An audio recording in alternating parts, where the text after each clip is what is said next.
As forças de defesa de Israel realizaram hoje uma operação por terra no norte da faixa de Gaza. Conforme os militares, entre os alvos estão células terroristas, infraestruturas do Hamas e postos de lançamento de mísseis guiados, projetados para abater e destruir tanques. Essa foi a maior operação por terra feita no território desde o início da guerra. A investida, de acordo com o Exército, é em preparação para as próximas fases do combate, em referência à invasão por terra que os líderes israelenses disseram ser parte da estratégia para destruir, eliminar o Hamas. Vamos fazer um giro com os nossos analistas para iniciar o programa Os Pingos nos Is desta quinta-feira. Vamos a Brasília, José Maria Trindade com a gente. Zé, seja muito bem-vindo, ótima noite a você. Havia uma dúvida, né? Se essa operação de hoje, a maior ofensiva terrestre, era aquela anunciada, inclusive, que os Estados Unidos teriam pedido para adiar. Mas me parece, segundo as sinalizações, que trata-se de uma operação que antecede essa grande incursão terrestre. Quais são suas avaliações? Bem-vindo, amigo. Pois é quase um reality show, né? Uma guerra transmitida ao vivo. Muito boa noite, Daniel. Boa noite, Mota, no Rio de Janeiro, a cidade maravilhosa, agora acossada aí pela violência. Boa noite, Beraldo. Boa noite, Dantas, aqui em Brasília. E uma boa noite especial a você, que sempre está aqui nos Pingos, nos Is, nos acompanhando, e isto é muito importante. Olha, esta guerra, ela tem um contorno muito mais amplo mesmo. Primeiro que esta grande novidade. Eu me lembro muito bem da invasão dos Estados Unidos no Iraque. Foi a primeira vez que uma guerra foi transmitida ao vivo. Parecia um jogo macabro, os Mariners chegando no Iraque, aquela invasão através de armas consideradas modernas para a época, né? E agora a gente vê uma guerra muito mais ao vivo. Parece até um reality show, todo mundo acompanhando imagens reais do que está acontecendo. Esta guerra não tem sinais claros de que vai acabar agora ou haverá qualquer possibilidade de trégua ou mesmo suspensão. Israel tem a obrigação agora de acabar com Hamas. E ele está muito bem sediado na faixa de Gaza, através de esconderijos forjados e criados durante anos. E será uma guerra sangrenta. Além disso, uma grande novidade também é de que o Hamas tem reféns civis. Essa coisa diferente em guerra. Não se trata de prisioneiros de guerra, mas sequestrados, civis, crianças, idosos. E isso impede Israel de entrar com todas as forças nos túneis. Este é o grande complicador. O Hamas, segundo analisam aqui alguns generais experientes e que fizeram cursos inclusive em Israel, as análises apontam que o Hamas ganhou as batalhas, todas elas, demonstrou força, organização militar, resistência, e que agora a grande batalha final é sobre a opinião pública, que é exatamente esta guerra de comunicação.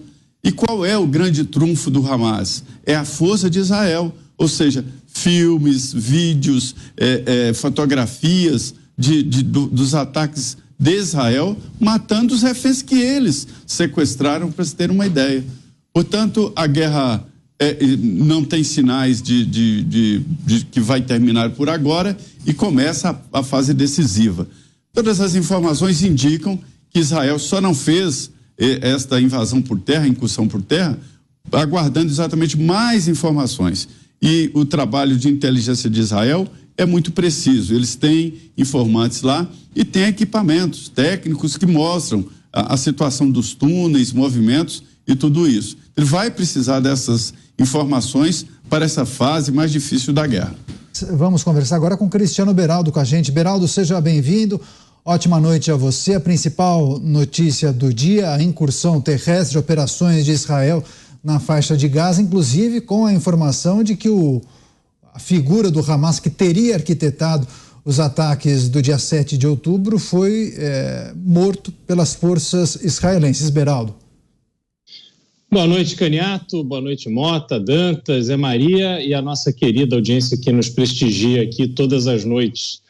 Caniato, a gente vai vendo dia após dia os contornos dessa guerra, né? Foi um atentado bárbaro, terrorista, sem precedentes em Israel, e a gente avançando aí, quase 20 dias depois, a gente vê Israel numa situação em que, como disse a nossa entrevistada há pouco, não há alternativa.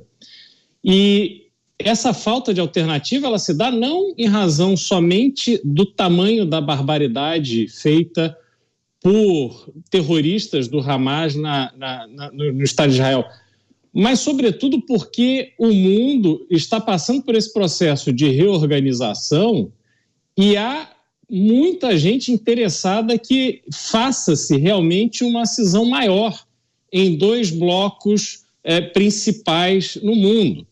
A gente tem uma Rússia, por exemplo, em guerra com a Ucrânia porque invadiu deliberadamente um território soberano da Ucrânia e que há uma semana ou 10 dias promoveu um encontro em Moscou com lideranças produtoras de petróleo para discutir o mercado de petróleo e recebeu ali líderes do Irã, outras nações que estão envolvidas de alguma forma suportando o Hamas. Então há um esforço de uma parte do mundo para que esse conflito signifique algo além do que ele significa para Israel e para o Hamas.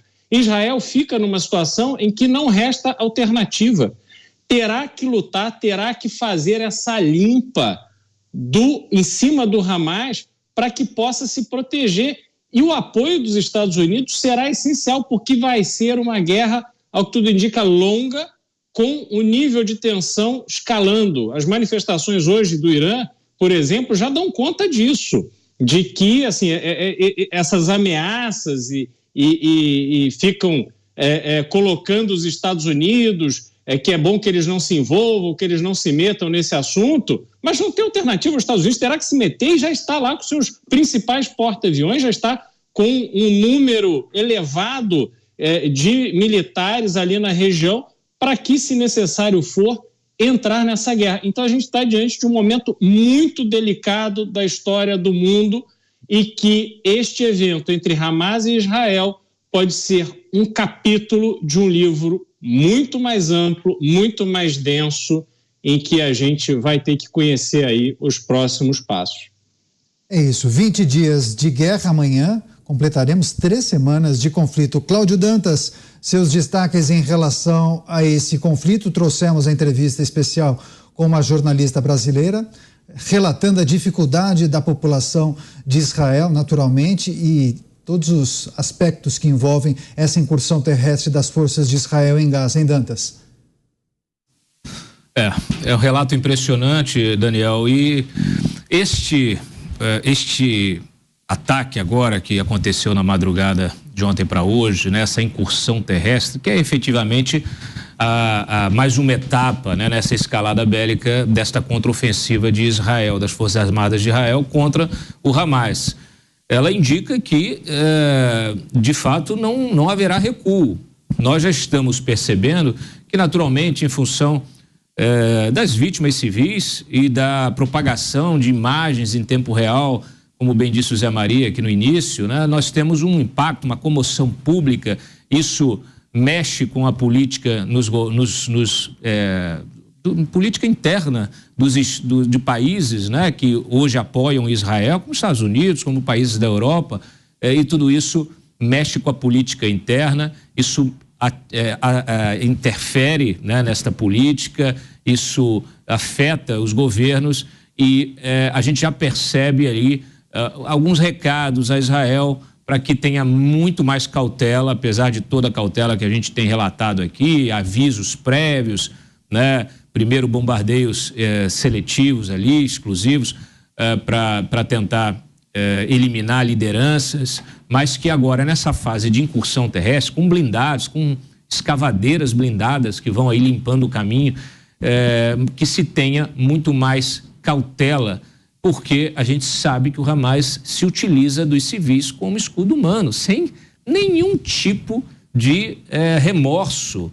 É bom que as pessoas, que claro, devem se solidarizar com as vítimas civis de ambos os conflitos, são inocentes, são civis inocentes que querem tocar suas vidas, mas que essas vítimas, elas sejam honradas. E isso parte de um princípio de que é preciso usar todos os meios disponíveis para impor a civilização sobre a barbárie.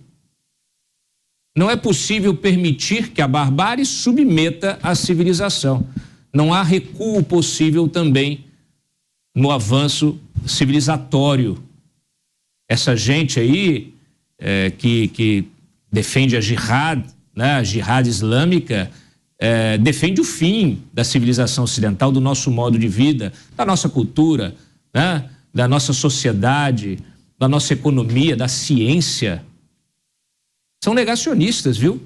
É muito curioso aí o pessoal da esquerda defendendo essa gente, confundindo lé com cré, ou o fazem de uma forma leviana ou o fazem por ignorância. Mas é preciso realmente ter atenção, porque agora esta campanha, né, contra esse avanço militar em Gaza, ela vai ampliar, vai aumentar. A gente vai ver muita repercussão disso, especialmente lá na ONU, Daniel. Certo. Para fechar esse capítulo do programa Os Pingos nos Is, Roberto Mota, no Rio de Janeiro. Mota, quero te ouvir também sobre essa ofensiva terrestre em Israel, quais podem ser os próximos passos, mas chamou a atenção porque em meio a esses ataques e contra-ataques com mísseis e foguetes, o Hamas soltou uma notícia dizendo que 50 reféns de Israel teriam morrido vítimas de um ataque de míssil de Israel. É uma informação muito difícil de se apurar, quase impossível, justamente por conta daquela guerra de comunicação, guerra de narrativas, né, Mota? Exato, Daniel. O Dantas resumiu muito bem. A gente está vivendo um confronto da civilização contra a barbárie. O mundo ainda não entendeu isso. Há muita gente que não entendeu isso ainda. Não é possível haver nenhum tipo de diálogo, de negociação com um grupo terrorista, como esse que cometeu os atos de 7 de outubro. Tudo o que aconteceu depois de 7 de outubro faz parte dessa guerra que esses terroristas declararam. É uma guerra contra a humanidade, é uma guerra contra o Ocidente. Não é possível se dar nem uma gota de credibilidade a qualquer informação que venha desse grupo. Seres humanos que foram capazes de fazer o que eles fizeram no dia 7 de outubro, eu não vou repetir aqui a enorme lista das brutalidades, algumas das quais a gente não tinha ouvido falar desde a Segunda Guerra Mundial, desde os campos de concentração nazistas.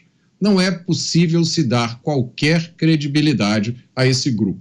Qualquer credibilidade que seja dada aos anúncios ou à informação que vem desse grupo é fazer o jogo deles. Eles já demonstraram que são capazes dos piores atos possíveis.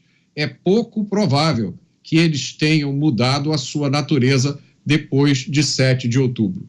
É preciso que nós fiquemos todos alertas, especialmente aquelas pessoas que por ingenuidade, ideologia ou algum motivo qualquer ainda acham que estão tratando com dois lados que são equivalentes do ponto de vista moral.